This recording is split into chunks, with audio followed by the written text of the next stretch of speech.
Alright, what's up everyone and welcome back to QTE News right here on Stay and Play, the straight talk gaming news show that skips hype and fills you in on this week's biggest stories.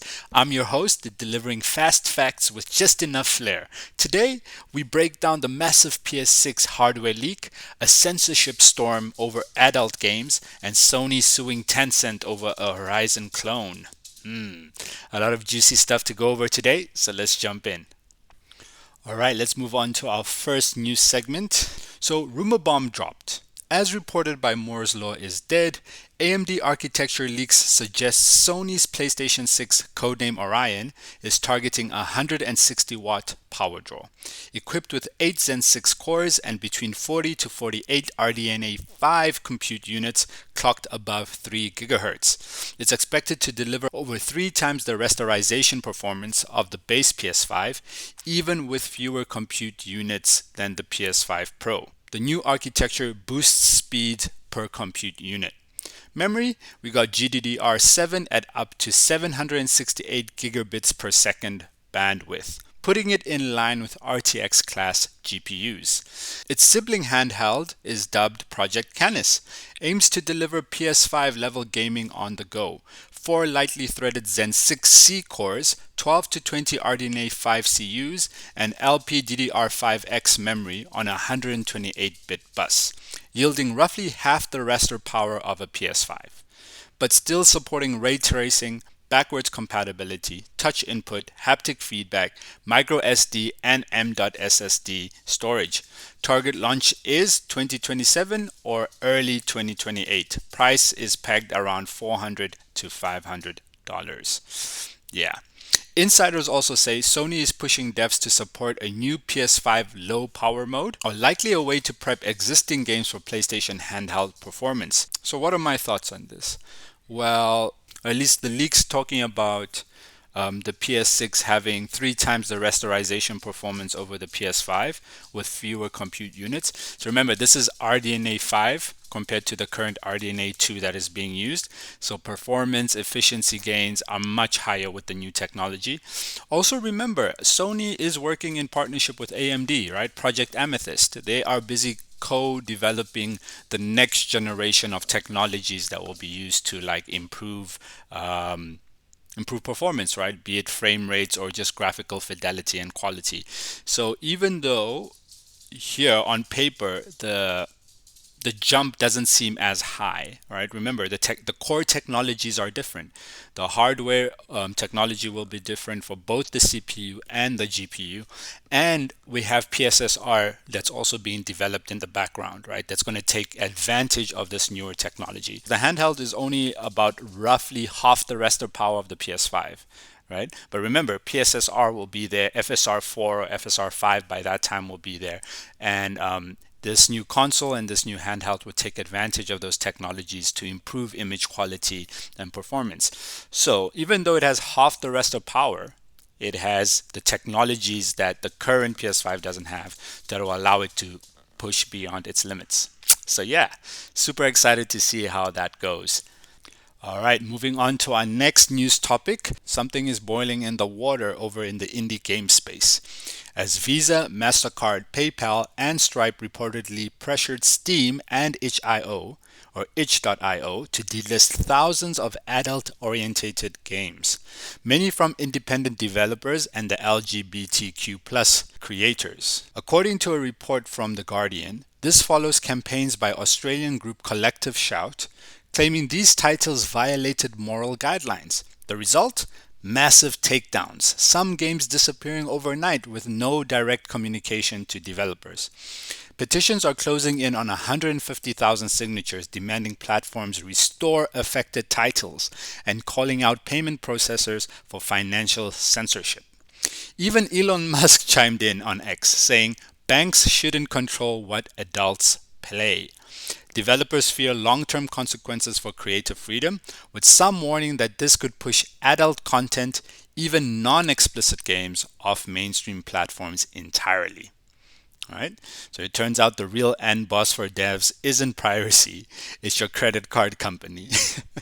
But anyway, what are my thoughts on this? Super weird.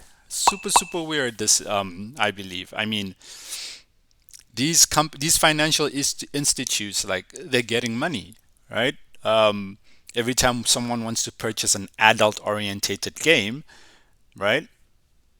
They pay for it, and Visa, if they pay through a Visa, if they pay through Mastercard, if they pay through PayPal, if they pay through Stripe, these companies get a cut, get a small percentage, right?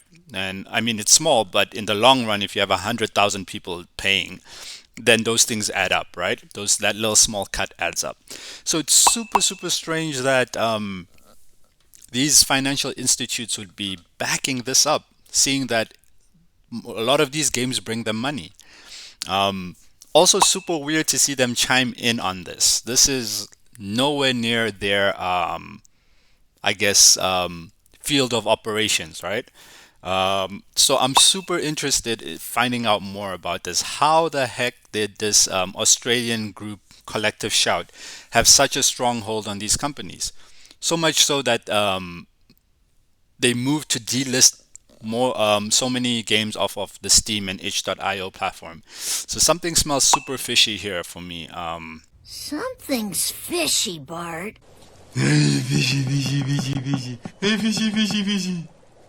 I don't understand what happened here, especially because logically it doesn't make sense.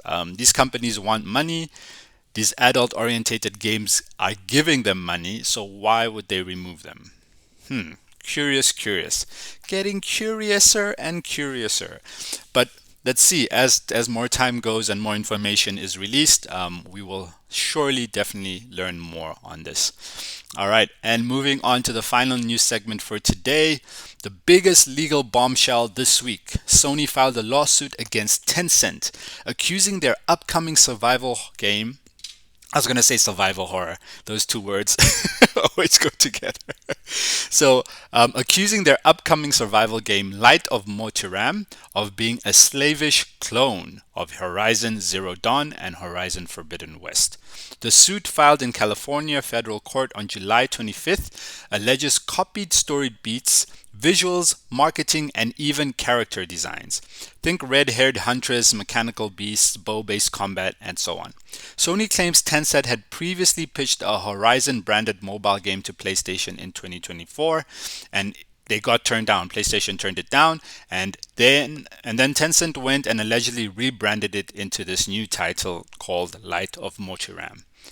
The lawsuit seeks damages up to $150,000 per infringing asset. I wonder how many assets they infringed, plus an injunction to stop the game's release. Legal experts say that this could set a precedent for how far inspiration can go before it's legally actionable. Meanwhile, players who've seen the leaked footage of Light of Motiram are split. Some say it looks like a blatant copy. Others argue it's just another open world survival game. Again, open world survival horror. All right, so imagine copying homework is one thing, but turning it in with the same robot dinosaurs, Tencent don't give a shit.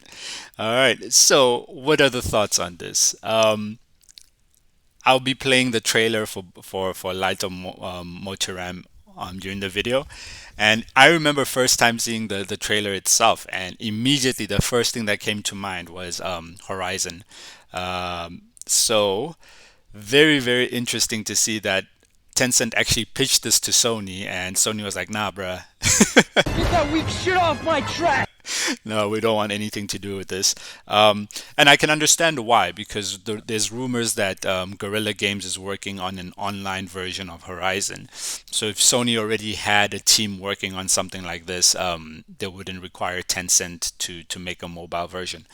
I'm actually surprised that Tencent was quite quick to drop a trailer and more if they pitched this to Sony in 2024. So meaning they had already created something, or the higher ups at Tencent told the developers they have, hey, start making a game based on Horizon, and then we'll showcase it to Sony. That's, it's like 60% done already. And then, Sony will be like, wow, this is already done, quick money, and, they'll approve it. But little did they know that Sony would deny it. And now Tencent is sitting with this 60-70% completed product. And now they're like, okay, what are we going to do? Well, we can't just throw this in the trash. That's years of work, years of of millions of dollars, or who knows how much gone down the drain. So let's publish it. Let's push it out. We'll change the name. We'll maybe change the way some characters look. But the fundamental essence is still there. It is a Horizon game, just colored with a different coating, right? So super, super interesting to see how this is going to turn out. Yeah, I'm on the side of Sony. This is blatant copying, especially like, I don't know if this will be brought up in the lawsuit that, Tencent pitched this, they showed this. So that would probably work on their favor if they had that. But super, super interesting to see how this turns out. Yeah, let's stay tuned in on this. And remember, please hit that like, hit that subscribe, and ring the notification bell to stay up to date with all the latest news. Because I'll definitely be keeping this, keeping a close eye and nose on this. All right, and that is it. There you have it. Leaks pointing to a PlayStation 6 ecosystem, indie censorship by banking networks, and Sony squaring off with Tencent in court. Super interesting to see that, because Tencent and Sony are like own shares in multiple companies together, right? FromSoft, Bandai, and so on and so forth. So super interesting to see that these two companies, even though they share interests, they're heading off against each other. It just goes to show business is business, right? Doesn't matter if we eat at the same restaurant, my man.